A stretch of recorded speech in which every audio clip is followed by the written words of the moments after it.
विद्यार्थी ट्यूटोरियल्स के इस ऑनलाइन प्लेटफॉर्म पे आप सभी का स्वागत है। हम आशा करते हैं आप सभी अपने घर पे सुरक्षित होंगे, स्वस्थ होंगे और मस्त होंगे। देखिए, आज का जो अपना वीडियो रहेगा वो रहेगा क्लास 10th के चैप्टर नंबर फर्स्ट का चौथा वीडियो। फर्स्ट सेकंड थर्ड में अपन ने लगभग चैप्टर को कंप्लीट कर लिया है। अब थोड़ा सा बाकी रहा है वो चैप्टर का, वो करेंगे अपन। और साथ ही चैप्टर के बीच के जो क्वेश्चन आंसर है, जो चैप्टर के बीच में है ना, उनको भी अपन देखेंगे। फटाफट से अपन देख लेते हैं कि अब तक अपन ने क्या क्या पढ़ा। देखिए, जब अपन ने चैप्टर की शुरुआत की थी तो अपन ने देखा था कि रासायनिक अभिक्रिया किसे कहते हैं। सबको अब तक तो आ गया होगा। रासायनिक समीकरण किसे कहते हैं, रासायनिक समीकरण लिखने का जो तरीका होता है वो अपन ने देखा था। रासायनिक समीकरण को संतुलित कैसे करते हैं वो अपन ने देखा था। और इन सभी के जो नोट्स रहेंगे वो इस वीडियो के साथ ही जो नीचे लिंक रहेगी उस लिंक पे जाके आप आराम से देख सकते हैं उनको, और चाहे तो उसको उतार भी सकते हैं। ठीक है, जो आपको जितना सही लगे। ठीक है, तो अपन ने क्या क्या देखा था। रासायनिक अभिक्रिया, रासायनिक समीकरण लिखना, रासायनिक समीकरण को संतुलित करना, रासायनिक समीकरण के प्रकार कितने प्रकार की होती है। संयोजन, जहाँ दो जुड़ के एक का निर्माण होता है। वियोजन, जहाँ एक से दो या दो से ज़्यादा में टूट जाता है। वियोजन तीन तरह का होता है, ऊष्मा के आधार पर या ऊष्मा की वजह से, तापीय, दूसरा था विद्युत धारा की वजह से, तीसरा था अपने प्रकाश की वजह से। ये अपना हो गया था। फिर अपना विस्थापन में अपन ने एक श्रेणी देखी थी, एक सीरीज देखी थी कि सबसे पहले जो ऊपर वाला होता है नीचे वाले को क्या कर सकता है, विस्थापित कर सकता है, जिसको अपन ने याद किया था काकानेकार, मंगी, अल्टोजेन, फरारी, ऐसे करके विस्थापन के लिए।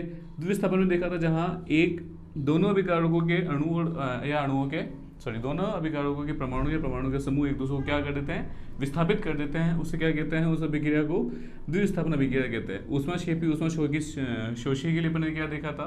ऊष्माक्षेपी में क्या होता है, ऊष्मा का उत्सर्जन होता है, जबकि ऊष्माशोषी के अंदर ऊष्मा का अवशोषण होता है। ये भी अपन ने देख ली थी। ऑक्सीकरण में क्या था, ऑक्सीजन का जुड़ना या हाइड्रोजन का निकलना क्या कहलाता है, अपना ऑक्सीकरण कहलाता है। जबकि अपचयन में अपन ने देखा था ऑक्सीजन का निकलना या फिर हाइड्रोजन का जुड़ना जो है अपना क्या कहलाता है, अपचयन कहलाता है। जबकि जो रेडॉक्स होती है या इसको अपव्यय कहा जाता है, इसमें क्या होता है, रिडक्शन ऑक्सीडेशन, यानी कि अपचयन और ऑक्सीकरण दोनों। ऐसी अभिक्रिया जिसमें अपचयन और ऑक्सीकरण दोनों प्रक्रियाएं हो या अभिक्रिया हो, उस अभिक्रिया को क्या कहा जाता है, अपव्यय अभिक्रिया या फिर रेडॉक्स अभिक्रिया कहा जाता है। ये अब तक अपन इसको अच्छे से पढ़ लिया था। ठीक है, अपन जो आज देखेंगे वो देखेंगे संचारण और विकृत गंधिता, लास्ट के दो टॉपिक।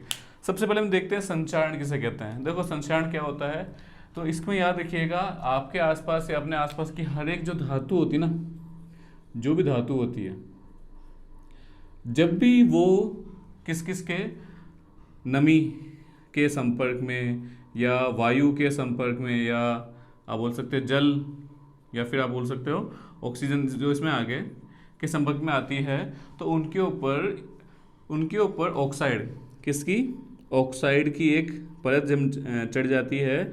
और इस प्रक्रिया को ही संचारण कहते हैं। सिंपल सा अगर सबसे छोटे शब्दों में बताऊं तो जैसे उदाहरण लूँ लोहे का, तो लोहे के ऊपर जंग लगना क्या है, संचारण ही है। ठीक है, लोहे के ऊपर जंग लगना संचारण है। ऐसे कैसे आपको पता है कि जो चांदी होती है, चांदी के ऊपर संचारण होने की वजह से उसका कलर क्या हो जाता है, ब्लैक या निकाला हो जाता है। ऐसे कैसे कॉपर जो है उसका भी ऊपर क्या संचारण होता है, जिसकी वजह से उसका कलर क्या हो जाता है, रंग क्या हो जाता है, चेंज हो जाता है। और मुझे कमेंट में बताइएगा कि कॉपर के अंदर संचारण से उसका कलर क्या हो जाता है। अब संचारण होता क्या है, फिर से देखिए एक बार।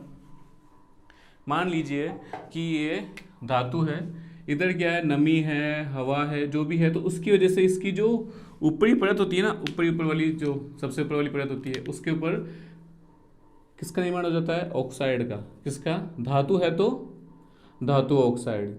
जैसे कॉपर है तो कॉपर ऑक्साइड, आयरन है तो आयरन ऑक्साइड, अगर सिल्वर है तो सिल्वर ऑक्साइड, मतलब जो भी धातु है उसकी ऑक्साइड, धातु ऑक्साइड का क्या हो जाता है, निर्माण हो जाता है। और धातु ऑक्साइड के निर्माण की ये प्रक्रिया क्या कहलाती है, ये प्रक्रिया क्या कहलाती है, संचारण कहलाती है। ठीक है, सभी जो जितनी भी धातु होती है सबका संचारण होता है।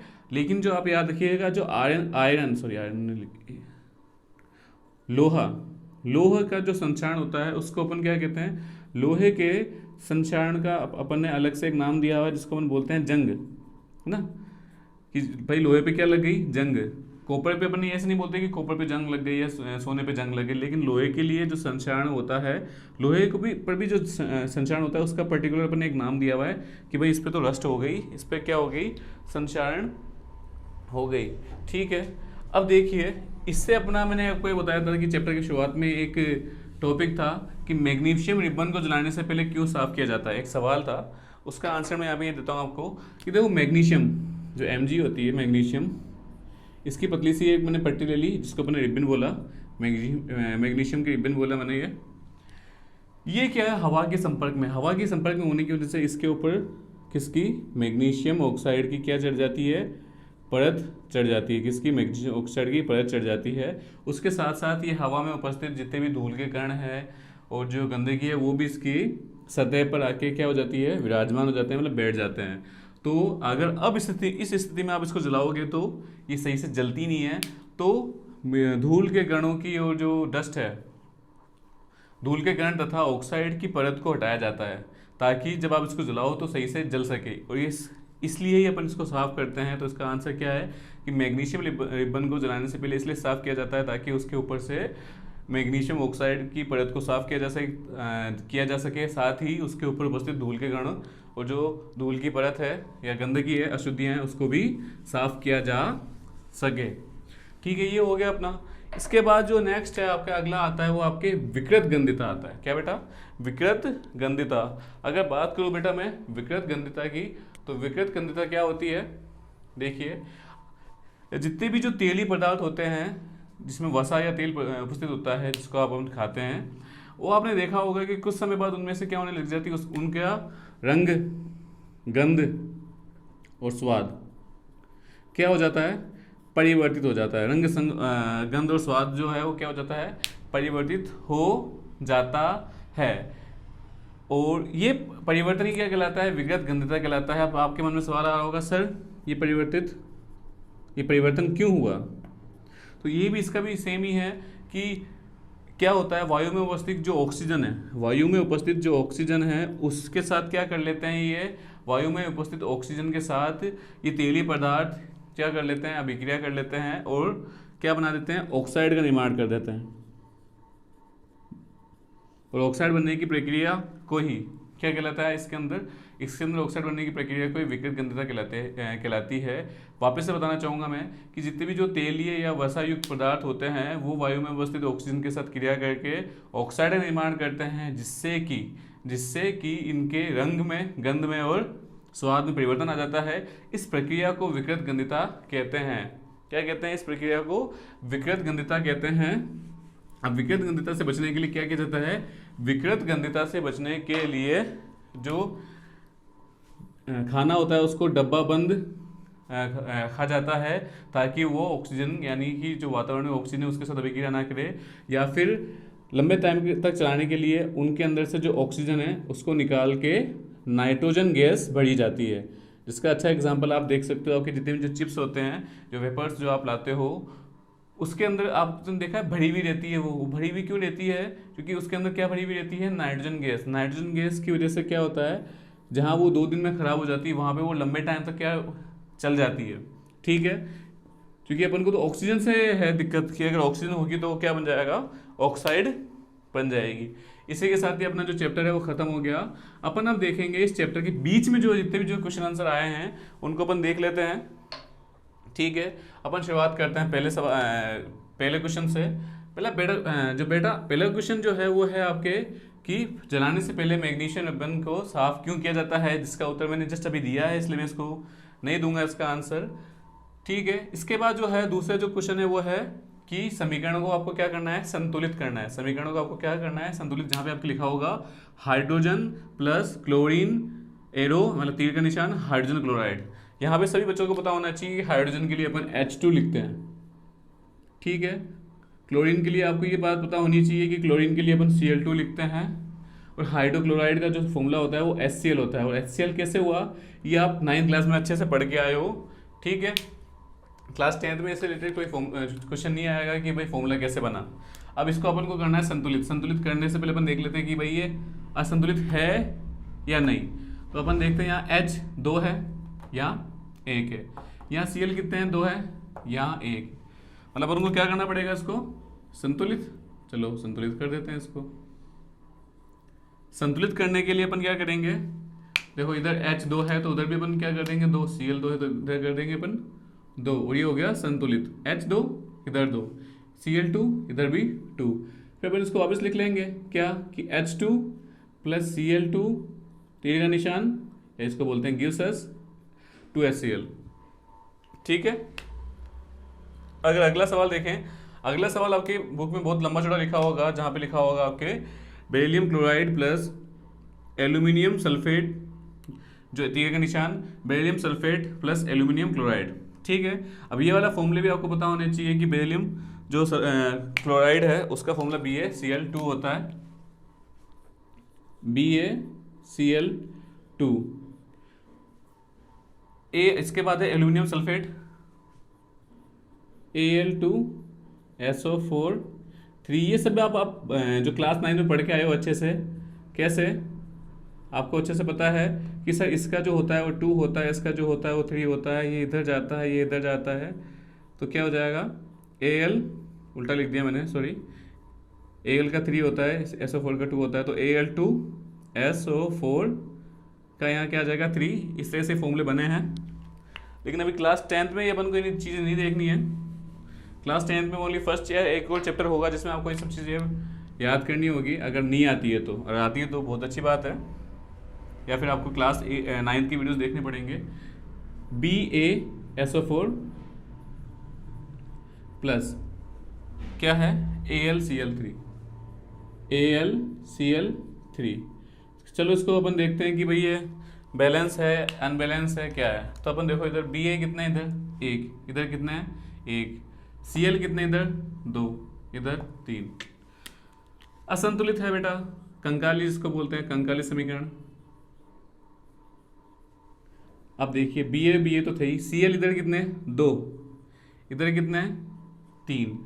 अब इन दोनों को बराबर कैसे करूं मैं, मतलब इधर 2 से क्या गुणा करूं कि उधर 3 से क्या गुणा करूं कि दोनों का उत्तर सेम आए। तो आप बोलोगे सर सिंपल है, बचपन से पढ़ के आया, 2 को 3 से गुणा कर दो, 3 को 2 से गुणा कर दो, 3 दूनी 6 और यहाँ पर भी 6 आ जाएगा। इसका मतलब मुझे यहाँ लिखना है बेटा 3, 6 हो जाएंगे, और यहाँ लिखना है बेटा 2, 6 हो गए। ठीक है। लेकिन दिक्कत वाली बात क्या है बेटा कि आपने जब यहाँ पे 6 किया तो यहाँ पर Ba कितने हो गए 3, जबकि यहाँ कितने हैं, यहाँ कितने हैं 1। यहाँ क्या करना पड़ेगा आपको 3 लिखना पड़ेगा। ठीक है, ये हो गया। अब शुरू से देखते हैं अपन एक बार कि सर Ba 3 है, Ba 3 है, Cl इधर कितने बेटा 6, Cl इधर कितने हैं बेटा 6। एल्यूमिनियम देखो इधर, एल्यूमिनियम की बात करें तो एल्यूमिनियम बेटा इधर कितने हैं 2, इधर भी 2, ऑटोमेटिक हो गए। SO4, इस SO4 पूरे को देखो, SO4 टोटल जो है वो कितना है 3। यहाँ SO4 की बात करो, साथ में कुछ नहीं है, यहाँ ब्रैकेट के साथ कुछ ही नहीं है, लेकिन आगे आगे क्या है 3। तो मतलब ये भी क्या हो गया आपका बैलेंस, मतलब कि पूरी की पूरी इक्वेशन क्या हो गई आपके बैलेंस हो गई, संतुलित हो गई। इसको वापस उतार लो क्या कि sir 3 BaCl2 plus Al2SO4 3 gives us 3 BaSO4 plus 2 AlCl3। ठीक है, ये हो गया आपका सेकंड। थर्ड आपके दिया होगा सोडियम प्लस जल, तीर का निशान, सोडियम हाइड्रोक्साइड और हाइड्रोजन। सोडियम के लिए बेटा क्या होता है, सोडियम के लिए बेटा Na, जल के लिए H2O, तीर का निशान NaOH प्लस H2। ठीक है, अपन देखते हैं कि संतुलित है या नहीं। तो देखो यहाँ पर Na कितने हैं बेटा 1, यहाँ पर 1, चलो बराबर है। यहाँ H कितने हैं 2, यहाँ पर 2 और 1 3, तो यहाँ संतुलित नहीं है, तो संतुलित करना पड़ेगा। यहाँ ब्रैकेट, यहाँ, यहाँ और यहाँ। सर यहाँ पे 2 है और यहाँ पर 1 इधर है और 2 इधर है, इनको बराबर कैसे करूँ, इनको बराबर कैसे कर सकता हूँ मैं बेटा। अगर मैं इसको पहले वाले दूसरे वाला जो है ना 1, इसको अगर मैं 2 से मल्टीप्लाई कर दूँ तो टोटल क्या हो जाएगा 2 + 2 यानी कि 4, और इसको भी 2 से मल्टीप्लाई कर दूँ तो हो जाएगा 4, यानी कि यहाँ लिख दूँ 2, यहाँ लिख दूँ 2, तो ये 2 × 2 कितने हो गए, हाइड्रोजन कितने हो गए बेटा 4, और यहाँ पर 2 हाइड्रोजन और हाइड्रोजन कितने हो गए 4, चलो हाइड्रोजन तो इक्वल हो गए। और ऑक्सीजन कितने हो गए बेटा यहाँ पर 2, इधर भी कितने हो गए 2। और दिक्कत क्या आ गई सोडियम में, सोडियम क्या है इधर 2 है, इधर 1 है, तो इधर क्या करना पड़ेगा मुझे 2 लिखना पड़ेगा। अब देखो एक बार मैं लिख के देखता हूँ मैं, 2Na + 2H2O gives us 2NaOH + H2 2Na 2 oxygen 2 oxygen, 4 hydrogen, इधर 2 4 हाइड्रोजन, तो ये हो गया आपका जो समीकरण है वो क्या हो गया बेटा संतुलित हो गया। समीकरण आपका क्या हो गया संतुलित कंप्लीटली। ठीक है इसके बाद अगला क्वेश्चन देखते हैं अपन। इसके बाद का जो अगला क्वेश्चन है वो आपके ये है, इसको मिटा देता हूँ एक बार के लिए।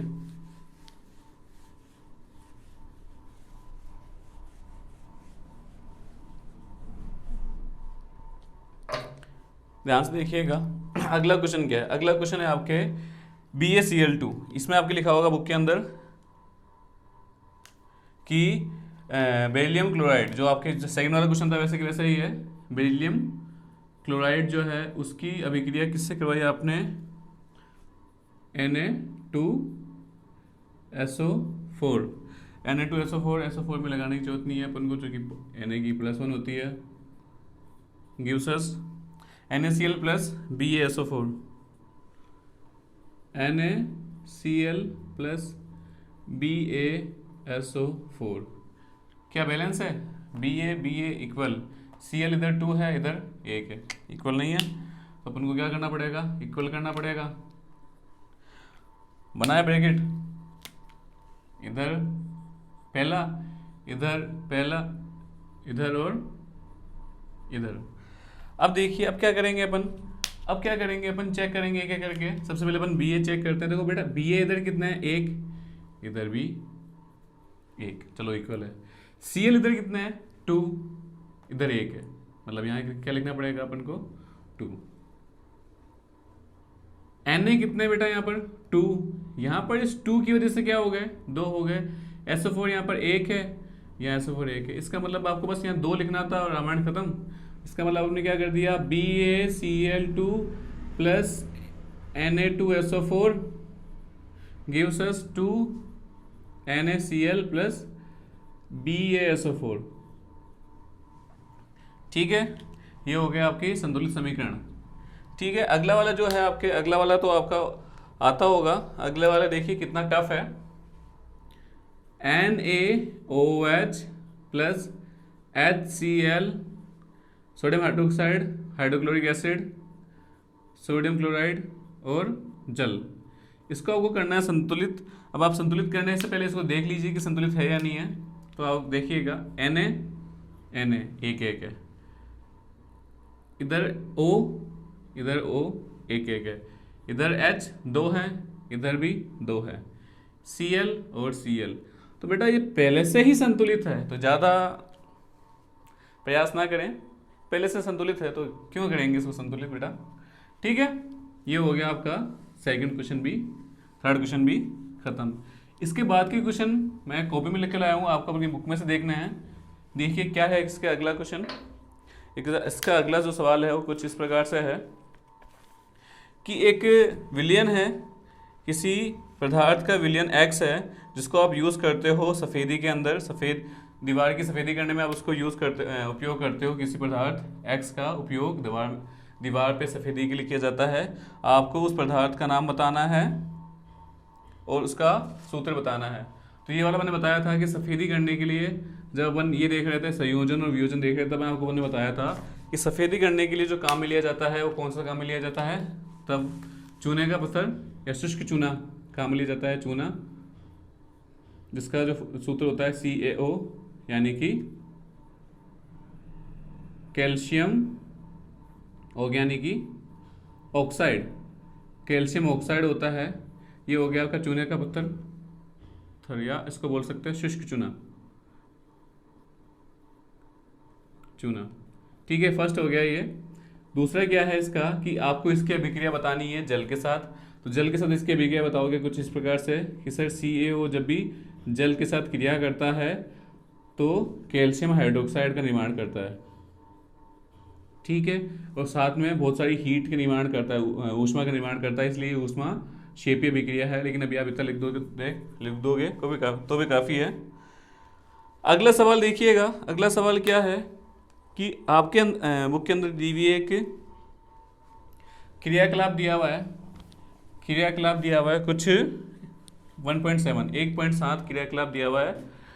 उसके अंदर क्या होता है, 1.7 क्रियाकलाप समझाता हूँ मैं आपको, फिर मैं सवाल बताऊंगा कि आपने एक पात्र लिया जिसमें आपने जल भरा हुआ था, ठीक है, इसमें आपने 2 रोड डाली और इनको जोड़ दिया किससे, बैटरी से, और फिर क्या किया, इनके ऊपर, इन छड़ों के ऊपर क्या लगा दी, टेस्ट ट्यूब लगा दी। ये क्या है, टेस्ट ट्यूब है, परख नली जिसको बोलते हैं, परख नली लगा दी। तो कुछ समय बाद आपने देखा कि इनके अंदर क्या बढ़ने लग गई, गैस बढ़ने लग गई। जैसे ये गैस है और ये इधर भी क्या है, गैस है। लेकिन एंड में अपने देखा कि एक जो परख नली है, टेस्ट ट्यूब है, उसमें जो गैस का निर्माण है वो अन्य से क्या होता है, दुगना हो रहा है। ये देखते हैं अपन, ऑब्जर्व करते हैं, ये अपन निरीक्षण करते हैं इसका। तो सवाल यही है इसके अंदर कि क्रियाकलाप 1.7 के अंदर अपन ये देखते हैं कि 2 परख नलियों में से एक परख नली के अंदर जो गैस का निर्माण होता है वो दुगना होता है। ऐसा क्यों होता है ये आपको बताना है, और आपको ये बताना है कि कौन कौन सी गैस का निर्माण हो रहा है, ये अपन भी देखेंगे, ठीक है। पहले अपन देखते हैं क्रियाकलाप क्या था। तो बेटा ये क्रियाकलाप कुछ ये था जो कि आपके वियोजन के अंदर दूसरे प्रकार का वियोजन था ना, विद्युत अपघटनीय, उसका उदाहरण था ये। विद्युत अपघटनीय का उदाहरण सबको पता होगा कि सर जब जल का अपन ने क्या किया था, वैद्युत अपघटन करते हैं तो किसका निर्माण होता है सर, हाइड्रोजन गैस का और ऑक्सीजन गैस का। समीकरण को अपन करते हैं संतुलित। तो यहाँ देखो, यहाँ लिखेंगे 2 और यहाँ लिखेंगे 2, 2 हाइड्रोजन, 4 हो गए, 4 ये और ये हो गया संतुलित समीकरण। तो इसमें आप देखो, ध्यान से देखो, तो ऑक्सीजन और ऑक्सीजन के आगे क्या है, कुछ नहीं है, इसका मतलब 1, और यहाँ पे क्या है 2। यानी कि जो आपको जल के विद्युत अपघटन से हमें 2 गैसों की प्राप्ति होती है, एक तो होती है हाइड्रोजन गैस, दूसरी होती है ऑक्सीजन गैस।